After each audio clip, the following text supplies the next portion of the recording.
There's a secret female disciple that Jesus told the secret of existence, but that secret and her role as Christ's most loved disciple, who he kissed, has been completely erased from the Bible, and the reason why is unbelievable. The secret of reality and the power of women have been suppressed by the church. I'm going to show you what the church doesn't want you to know. The truth about the Gospel of Mary Magdalene. Now, the Gospel of Mary Magdalene is an important gospel to a group of Christians known as Gnostics. The word Gnostic comes from the Greek word for knowledge, and the Gnostic Christians claim to know secret knowledge and the true teachings of Jesus Christ. But the Gnostics were declared heretics by the church, and their books, including the Gospel of Mary Magdalene, were burned, and anyone caught with them was put to death. So who was Mary Magdalene? What was the secret of existence that Jesus told her? And why was the church so determined to destroy this information? In many of these banned books, Mary Magdalene is portrayed as Jesus Christ's most beloved disciple, who he told the secret of existence, and the only one who truly understood his teachings. In another banned gospel, the Gospel of Philip, she's described as Christ's companion and the one he loved the most, who he kissed on the mouth. The Gospel of Mary Magdalene describes how she tries to tell the other disciples the secret that Jesus revealed to her, but the disciples Andrew and Peter, they become angry and say they don't believe Mary because she's a woman. Yeah, so that is true about Peter. He didn't believe Mary because she was a woman, but Andrew did stick up for Mary, and Andrew was like, well, if Jesus highly regarded her, and if Jesus revealed all this information to Mary, who are we to discredit her? So Andrew had her back. But this book was taken out of the Bible because she was a woman, even though Jesus highly regarded Mary Magdalene. Jesus revealed to Mary is shocking, and it shows that reality is not at all what it seems, and that even space itself can be conquered. More on that later. But some of the disciples couldn't believe that Jesus would reveal this to a woman instead of them. But before I can tell you what this secret of existence is that Jesus revealed to Mary, you need to know one of the reasons that the church hated the Gospel of Mary Magdalene and the rest of the Gnostic books. By the way, my channel is about bringing knowledge of existence and consciousness to everyone, so help me spread this information by hitting like and subscribe now. Evidence suggests that the church wanted to de-emphasize the role that women played and create a patriarchal religion. Now, we see this clearly in the Bible, specifically in the New Testament, where it says that women aren't allowed to teach, that they must remain quiet, and that they're lesser than men and must submit to their husbands in everything. They're blamed for committing the first sin by eating from the tree of knowledge, but that they can save themselves through childbirth. Some pretty terrible stuff. But the Gnostic Christians were completely different. They wanted to emphasize the critical importance of women. Everything is reversed. They're praised for eating from the tree of knowledge. And in the banned Gnostic texts, it's often the women who are the heroes. In fact, Jesus is often portrayed as the messenger or avatar of a divine being called Sophia, whose name means wisdom. There are many more examples, like Barbelo, who is often depicted as the powerful feminine principle of existence. Eve, who brought the power of epinoia, or intuition, to humanity, and Eve's secret daughter Norea, who defeated God. I have videos on all of this on my channel, by the way. And of course, Mary Magdalene is presented as being the most important of all the disciples, who Jesus loved the most and to whom he told the truth of existence.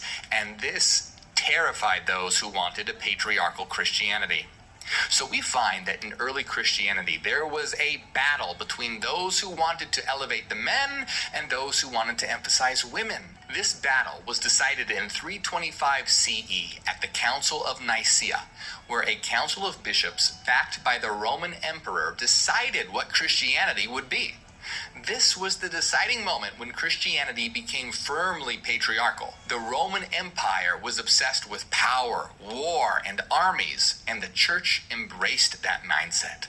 Patriarchal Christian orthodoxy was established, and with the power of the Roman Empire behind them, the church had all the views that conflicted with theirs, including the Gnostics, destroyed. Not only did the destruction of these texts destroy the feminine teachings of Gnosticism, but it also destroyed their secret teachings about the nature of reality, including the secret that Jesus told to Mary Magdalene. But luckily, thanks to those who likely risked their lives to preserve it, we now know something about what Jesus revealed to Mary, since many Gnostic texts, including the Gospel of Mary Magdalene, were discovered around 1945 buried near the tombs of ancient Egypt. So what exactly did the Gospel of Mary Magdalene say, and what was the secret given to Mary by Jesus? The Gospel of Mary Magdalene begins with the disciples asking Jesus if the material world will be destroyed.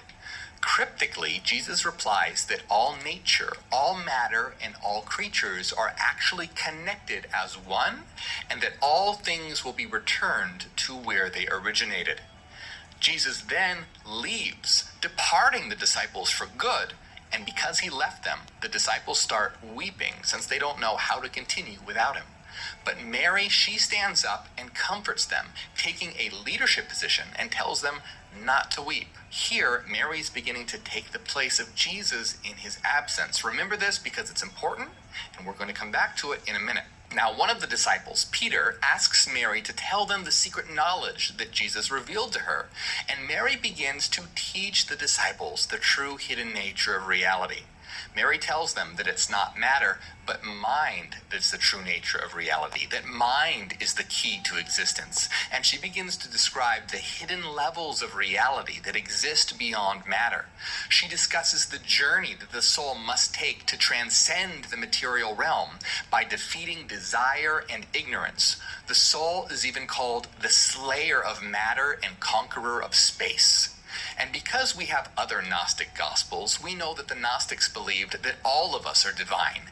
They believed that the material world is an illusion, a prison for the soul that must be transcended, and that ignorance keeps us from realizing our own divine nature. This was one of the Gnostics' great secrets that the church declared a heresy.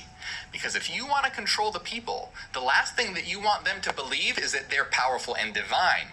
Instead of faith, the Gnostics prized knowledge and praised the feminine power of what they called epinoia, which means purposeful thinking or intuition, as being critical for realizing that matter is all an illusion and that mind is the true reality and that we are all divine. The church wants you to believe that you're flawed and sinful and need saving.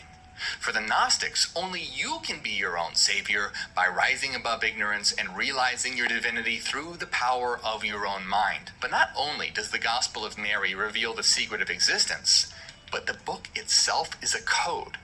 Let me explain. You see, orthodoxy hadn't been established yet, and early Christianity was divided on what Christianity actually was. Now, the Gnostics were known for writing in codes and metaphor. I believe that the disciples represent a different interpretation of Christianity, with each male disciple representing a patriarchal version of Christianity, while Mary represents the feminine Gnostic version of Christianity. The disciple who calls Mary a liar, Peter, represents what would ultimately become the modern church. Remember that the Gospel of Mary begins with Jesus teaching the disciples, but when Jesus leaves, they start to weep. They don't know what to do. What does Mary do? She steps up as the leader, comforting them, and takes the role of the new teacher as she reveals the secrets of the universe. In other words, she becomes the successor of Jesus. Mary is presented as the only one who truly understood Christ's teachings and that she should lead. What this story is trying to convey is that Gnosticism should be the true version of Christianity.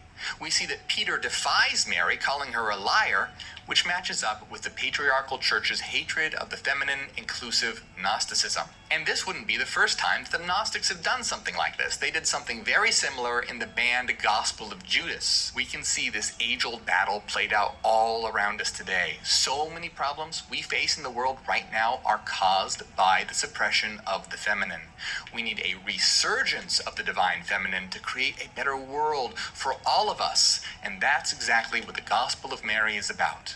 We need a world of unity, love, intuition, mind, and reason. Let's create that world together. If you thought that was interesting, check out my video on the banned Gospel of Judas, where Jesus reveals that God is actually the devil. It's intense. Now, my work, it's about bringing knowledge to everyone and helping raise the consciousness of humanity so we can create a better world. So please, subscribe now so we can spread this information. And I want to give a big... Alright, so yeah, that was the Lost Book of Mary Magdalene.